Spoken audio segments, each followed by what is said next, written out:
प्यारे तलबा व तालिबात, अस्सलामु अलैकुम। उम्मीद है आप सब खैरियत से होंगे और जितने भी वीडियोस इस सबक के बन चुके हैं उम्मीद करती हूँ कि वो तमाम वीडियोस आपने देखे होंगे। कल हमने सबक नंबर 3 धाते और अधाते का हिस्सा 10 पढ़ा था। आज इंशाल्लाह हम हिस्सा 11 देखेंगे और उम्मीद करती हूँ कि ये हिस्सा हमारा आखिरी होगा। इसके बाद हम इंशाल्लाह नया लेसन शुरू करेंगे। काफ़ी कुछ मालूमात कल के बेसिक वीडियो में दे चुकी थी। आज हम आगे पीछे का रिवाइज़ करते हुए थोड़ा आगे बढ़ेंगे। मैंने आपको बताया था धातों का हुसूल, तो वो सब चीज़ें मैं हमेशा से दोहराती आ रही हूँ, तो उम्मीद है आपको याद ही होगा। फिर हमने पढ़ा था उसके बाद के कुछ सवालात के जवाबात भी देखे थे कि धातों की कीमियावी खुसूसियत। तो जब धातों की हमने कीमियावी खुसूसियत देखे थे तो उसका धातु की कीमियावी खुसूसियत में धातु को जब हवा में जलाया जाता है तो क्या होता है।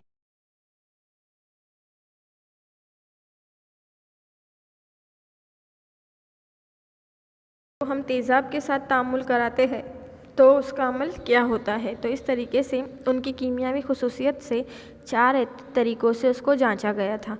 एक तो पहला हवा में जलाने के बाद क्या हुआ, दूसरा पानी के साथ तामुल करने पर क्या हुआ, तीसरा तेज़ाबों के साथ तामुल करने पर क्या हुआ और चौथा नमक के साथ तामुल करने पर क्या हुआ। तो हमने देखा था कि जब धातों को हवा में जलाया जाता है तो हवा में जैसे कि जितनी भी धातें, ज़्यादातर धातें जो ऑक्सीजन के साथ तामुल करती है तो वो धाती ऑक्साइड यानी उसके धातों के आगे ऑक्साइड लग जाता है और वो ऑक्साइड असासी यानी उसके अंदर ना तेज़ाब होता है ना बहुत ज़्यादा स्ट्रॉन्ग बेस होता है, तो वो सिर्फ असासी होती है। जब धातें ऑक्सीजन के साथ तामुल करती है तो वो असासी ऑक्साइड बनाती है और जब ये पानी में हल हो जाती है तो ये हाइड्रो ऑक्साइड बनाती है। और कुछ धातें जो होती है वो ऑक्सीजन के साथ तामुल करने के बाद अपनी मसावात को बदल देती है। जैसे कि मैंने बताया था आपको कि जब सोडियम का O2 के साथ तामुल होगा तो वो सोडियम ऑक्साइड बन जाएंगी यानी उसका ज़ाब्ता बनेगा Na2O। ऐसे ही पोटाशियम का जब O2 के साथ तामुल होगा तो वो पोटाशियम ऑक्साइड बन जाएंगी। ये मिसाल थी। अब जब इनका दोनों का, तो ये असासी हो गई, असासी ऑक्साइड हो गए, तो अब इसके अंदर पानी भी शामिल कर दिया जाएगा तो सोडियम हाइड्रो ऑक्साइड, जैसे कि पहले हमने जब उसका ऑक्सीजन के साथ तामुल करा तो वो NaO2 बनी, प्लस उसके अंदर जब हम पानी का तामुल करेंगे उसके साथ हम पानी मिला देंगे तो वो क्या हो जाएंगी, H2O के मिलाने के बाद वो 2NaOH यानी सोडियम हाइड्रो ऑक्साइड हो जाएंगी। जैसे कि देखो यहाँ पर मैं बताती हूँ तुम लोगों को कि जैसे कि सिर्फ यहाँ पर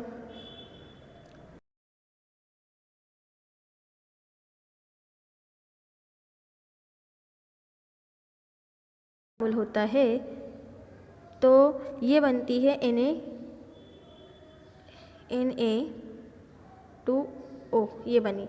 लेकिन जब ये Na2O यानी ये पूरा ये जो है सोडियम ऑक्साइड है, ये दोनों का जब तामुल हुआ तो क्या बना, Na2O को जब हम पानी यानी H2O के साथ मिलाएंगे तो हमें यहाँ पर पूरा मिल जाएगा 2Na। क्या बना, 2NaOH यानी पानी और ऑक्सीजन दोनों के साथ तामुल हुआ तो ये हमारा सोडियम हाइड्रो ऑक्साइड बन गया। जब ऑक्सीजन के साथ तामुल हुआ था तो सिर्फ सोडियम ऑक्साइड था यानी सोडियम ऑक्साइड यानी 4Na + O2 तो सिर्फ Na2 बना, तो Na2O बना। Na2O यानी सिर्फ ऑक्सीजन के साथ इसका तामुल हुआ है। लेकिन जब ये Na2O को H2O यानी पानी के साथ इसको मिला दिया गया तो ये 2NaOH यानी इसके साथ दोनों आ गए, हवा भी आ गया और पानी भी आ गया। तो जब इनके साथ तामुल हुआ तो सोडियम हाइड्रो ऑक्साइड के अंदर ये तब्दील हो गए। तो इसी तरीके से तमाम जितनी भी धातें इनका तामुल हम करेंगे तो ये अपनी असल हालत खोकर दूसरी हालत में आ जाएंगी। अब इसी तरीके से जब धातों का तेज़ाब के साथ तामुल होता है तो हल्के तेज़ाबों के साथ ये तामुल नहीं करती, यानी अलग अलग धातों की अलग अलग खुसूसियात है। कुछ धातें हल्के तेज़ाबों के साथ तामुल करती है तो तांबा वगैरह जो है ये हल्के तेज़ाबों के साथ तामुल करके अपने अंदर से गैस खारिज करती है और वो गैस जो होती है उसके अंदर नमक की मिकदार होती है, यानी इनकी पूरी केमिकल प्रॉपर्टीज़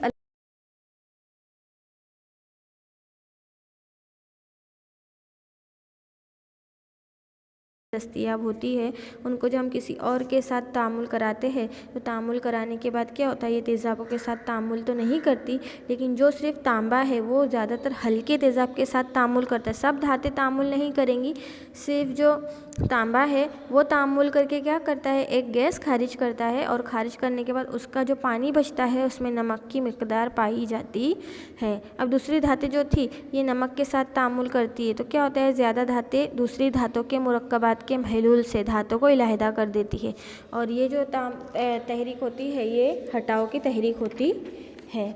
हमने सिलसिला आमिलियत देखा था। सिलसिले आमिलियत के अंदर मैंने आपको बताया था कि घटती हुई तरतीब के अंदर उसको रखा जाता है, जैसे कि जो सबसे ज़्यादा कम तामुल करेंगी वो नीचे और जो सबसे ज़्यादा तामुल करेंगी वो ऊपर। तो जो सबसे कम तामुल करती है दुष्देग्र मादों के साथ तो वो सोना, चांदी, पारा और कॉपर है, और सबसे ज़्यादा तामुल जो हमेशा किसी दूसरे के साथ प्रोटेक्ट करता है और तामुल कर लेता है तो वो है potassium, sodium, magnesium, aluminium, zinc. ये 4 धातें ऐसी है जो बहुत बआसानी किसी के भी साथ तामुल कर लेती है।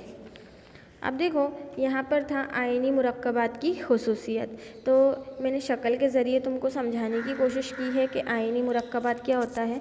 आयनी मुरक्कबात जो होता है इनकी जो खुसूसियात होती है वो आम तौर पर ठोस होती है और कभी कभी ये अपने अंदर जो मस्बित और मनफी आयन होते हैं उनकी कुव्वत कशिश की वजह से वो बॉन्ड बनाते हैं, यानी कि जैसे यहाँ पे स्ट्रक्चर दिया गया है Cl का और इसके जो ये पॉइंट दिए जा रहे हैं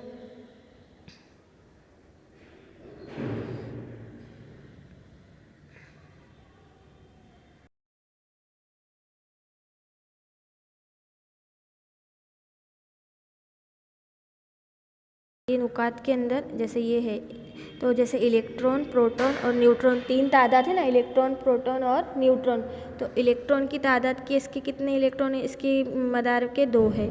प्रोटॉन कितने हैं, 2, 4, 6, 8। और इस तरीके से ये Cl का एक आयनी मुरक्कबात, जब Cl Mg के साथ आयनी मुरक्कबात बनाएगा तो इस तरीके से अमल करता है। तो ये इनके आयनी मुरक्कबात की शक्लें थी जो अलग अलग तरीके से बॉन्ड बनाते हैं और बॉन्ड बनाने के बाद ये एक दूसरे के साथ तामुल करके इलेक्ट्रॉन को लेन देन करके ये अपने अपने खाकों से हट कर दूसरों के साथ ये अपना तामुल करते हैं। तो ये आयनी मुरक्कबात की शक्ल थी। अब इनकी खुसूसियत क्या है, ये क्या किस तरीके की खुसूसियत के हामिल होते हैं। तो आयनी मुरक्कबात की खुसूसियत जो देखेंगे तो आयनी कंपाउंड एक ऐसे कंपाउंड है जो आयनों पर मुश्तमिल होते हैं, जो इलेक्ट्रॉन और प्रोटॉन के फोर्सेस की बॉन्डिंग के साथ मिले हुए रहते हैं और ये कंपाउंड मजमू यानी मिले हुए होते हैं और गैर जानिबदाराना तरीके से मस्बित चार्जशुदा आयनों पर मुश्तमिल। देखो अब इलेक्ट्रॉन और प्रोटॉन के अंदर क्या होता है, इलेक्ट्रॉन का चार्ज मनफी यानी निगेटिव होता है और प्रोटॉन का चार्ज क्या होता है, मस्बित यानी कि पॉजिटिव होता है। तो इलेक्ट्रॉन पॉजिटिव और निगेटिव आयनों के साथ जो है गैर जानिबदाराना हरकत करते हैं और हरकत करने के बाद ये इलेक्ट्रॉन और प्रोटॉन का लेन देन करते हैं और लेन देन के बाद जो इनके चार्ज बनते हैं वो आयन्स कहलाते हैं। यानी कि जब यहाँ पर मस्बित चार्जशुदा आयनों पर मुश्तमिल होता है तो जब मस्बित चार्ज एक दूसरे से लेन देन करेंगे तो वो कैटन कहलाएंगे और मनफी चार्ज जो एक दूसरे के साथ लेन देन करेंगे तो वो आयन कहलाते हैं। अब इनकी जो खुसूसियात होती है वो खुसूसियात कैसी होती है कि आयनी मुरक्कबात की खुसूसियात जो है आम तौर पर ठोस होती है और ये मुरक्कबात कभी कभी मस्बित और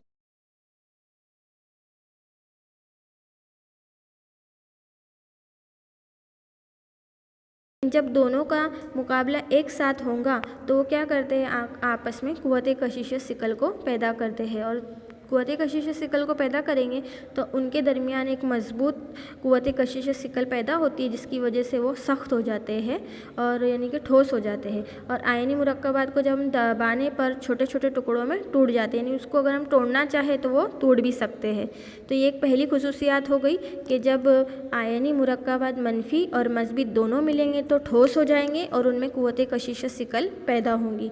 दूसरा, आयनी मुरक्कबात का नुक्ते गदाख्त और नुक्ते जोश। अब नुक्ते गदाख्त यानी तुमको मालूम है यानी कि उनका जो गर्म होने वाला जो मादा है उसके अंदर यानी कितने टेम्परेचर पर ये जा सकते हैं, और नुक्ते गदाक यानी ठंडा होने का पॉइंट कितना उनका गिर सकता है, और नुक्ते जोश यानी कितने टेम्परेचर पे ये गर्म हो सकते हैं, ज़्यादा ही होता है। और उनके दरमियान में मजबूत यानी बंदिश यानी एक दूसरे के साथ ये जो बंदिश बनाते हैं, बंदिश बनाने का इसे ये दिया गया है यहाँ पर इस तरीके से, जैसे Cl Mg+Cl, ये इस तरीके की जो बॉन्ड बन रहे हैं, बंदिश बन रही है, इनकी साख्त बनती है तो उन्हें तोड़ने के अंदर एक हरारती तवानाई दरकार होती है। यानी जब इनको तोड़ेंगे तो इनके अंदर एक कीमियावी तरीके से एक तवानाई इसके अंदर ज़रूरी होती है। तीसरा, आयनी मुरक्कबात आमतौर पर पानी में हल पजीर होते हैं, यानी कुछ आयनी मुरक्कबात ऐसे होते हैं जो पानी में हल हो जाते हैं, और नामियाती मुरक्कबात जैसे मिट्टी का तेल, पेट्रोल वगैरह गैर हल पजीर। अब ये तो आप लोगों को पता ही है कि जब हम केरोसिन को या हमारे खाने के तेल को पानी में मिलाना चाहेंगे तो वो उसमें मिलता नहीं है। क्यों नहीं मिलता? क्योंकि उसके अंदर नामियाती मुरक्कबात है जिसकी वजह से वो पानी में हल नहीं होते, और आयनी मुरक्कबात के अंदर नामियाती मुरक्कबात नहीं होते हैं तो वो आसान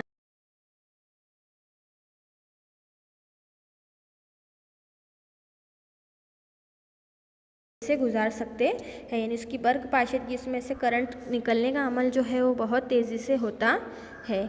अब उसके बाद आता है धातु के हुसूल का तरीका, भुनाई का तरीका, तकलीस और बर्क पाशिदगी। तो देखो, भुनाई के तरीके के अंदर धातु को किस तरीके से दरमियाना धातें जो रहती है आमिलियत के तहत, तो उनको लोहा, लीड वगैरह जो सल्फाइड कार्बोनेट की शक्ल में हमें ज़मीन में से पाई जाती है, उनको ऑक्साइड के तरीके से हासिल किया जाता है। और जब सल्फाइड और कार्बोनेट इनकी तहवील से पहले धातु और कार्बोनेट को ऑक्साइड में तब्दील किया जाता है। तो भूनना, तो सल्फाइड आमेज जो धातें होती है यानी जिसमें सल्फाइड की मिकदार बहुत ज़्यादा होती है, तो ऐसी कच धातु को हवा की ज़्यादा मौजूदगी में तेज़ी से गर्म करने पर, तेज़ी से जब इसको गर्म करते हैं तो गर्म करने का जो अमल होता है वो भुनाई का यानी कच धातु की भुनाई का अमल कहलाता है, जिसमें वो धातें जो है ऑक्साइड में तब्दील हो जाती है। तो इसमें सबसे पहले आता है जिंक। जिंक को अलग करने के लिए भुनाई का तरीका इस्तेमाल किया जाता है। अब उसके बाद आता है तकलीस। तो तकलीस के अंदर क्या होता है, कार्बोनेट की कच धातु यानी जिसमें कार्बोनेट की मिकदार बहुत ज़्यादा होती है उसको हवा की महदूद सप्लाई में गर्म करके ऑक्साइड में तब्दील करके उस करने का अमल को अमल तकलीस कहते हैं। यहाँ पर भी Zn को बहुत ज़्यादा मिकदार पर हीट देने पर उसके अंदर से जो Zn है वो गैस की शक्ल में, कार्बन डाइऑक्साइड की शक्ल में खारिज हो जाता है और खालिस Zn बचता है, तो ऐसे अमल को तकलीस का अमल कहते हैं। इसके बाद की जो ऑक्साइड की तहवीली एजेंट जैसे कार्बन डाइऑक्साइड ऐसी धातुओं को हासिल करके जिंक ऑक्साइड को कार्बन के साथ गर्म किया जाता है।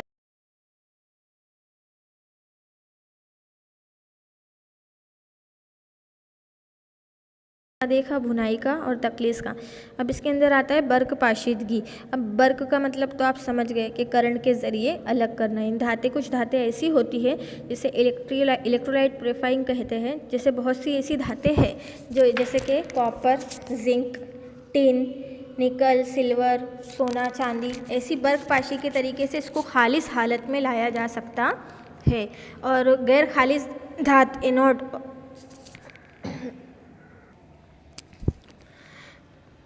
गैर खालिस धात एनोड जो होती है, एनोड की पट्टी बनाई जाती है, और खालिस धात यानी एक खालिस धात होती है और एक गैर खालिस धात होती है, और ये दोनों से एक पट्टी बनाई जाती है। तो गैर खालिस धात की जो पट्टी होती है उसे एनोड कहते हैं, और खालिस धात की जो पट्टी होती है उसे कैथोड कहते हैं। और ये एनोड और कैथोड की पट्टियों को एक सेल में धात का नमक जो होता है उसको भर दिया जाता है नमक से, और उस सेल में बरकीरो गुजारने पर हमें एनोड से निकलकर महलूल में आ जाती है। यानी देखो कैसा बताया जा रहा है कि एक पट्टी लेते हैं, एक तरफ एनोड यानी गैर खालिस धात, दूसरी तरफ कैथोड खालिस धात लिया जाता है, और उस सेल यानी वो जो सेल जिसके अंदर हमने एनोड और कैथोड की दो पट्टियाँ लगाई है उसके अंदर नमक का महलूल भरा जाता है। और नमक के महलूल भरने पर क्या होता है, उसमें से बरकीरो गुजारी जाती है, और जब उसमें से बरकीरो गुजारते हैं तो खालिस धात जो होती है वो एनोड से निकल के महलूल में यानी जो एक तरफ एनोड की तरफ आ जाती है और वहाँ से कैथोड पर जम जाती है, और बाकी जो बेकार मादे हैं, हलपजीर मादे, वो हल होकर गैर हलपजीर मादे जो है सेल के नीचे के हिस्से में जमा हो जाते हैं। तो इस तरीके से यहाँ पर एनोड और कैथोड के ज़रिए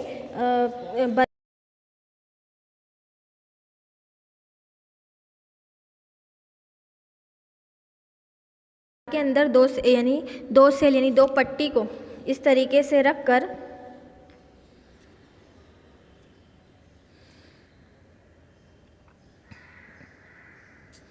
इस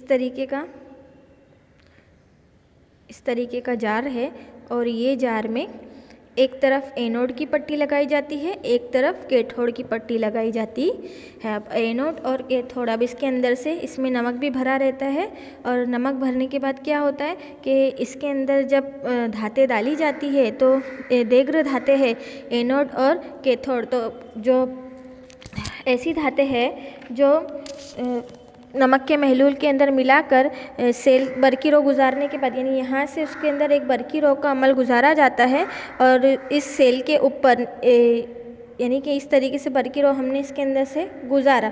तो बरकी रो गुजारने के बाद इसके अंदर खालिज धात जो होती है वो एनोड से यानी यहाँ से खालिज धात एनोड से निकलकर कैथोड की पट्टी पर जमा हो जाती है और जो बेकार खाली मादे रहते हैं धात के वो ये पानी के अंदर जमा होना शुरू हो जाता है।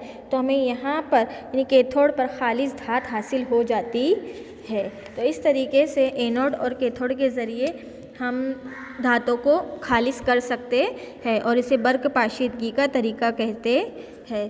तो उम्मीद है आपको आज का पीरियड समझ में आया होगा। कुछ नहीं समझ में आया तो आप मैसेज करके पूछ सकते हैं। आज की वीडियोज़ में इतना ही। अल्लाह हाफिज़।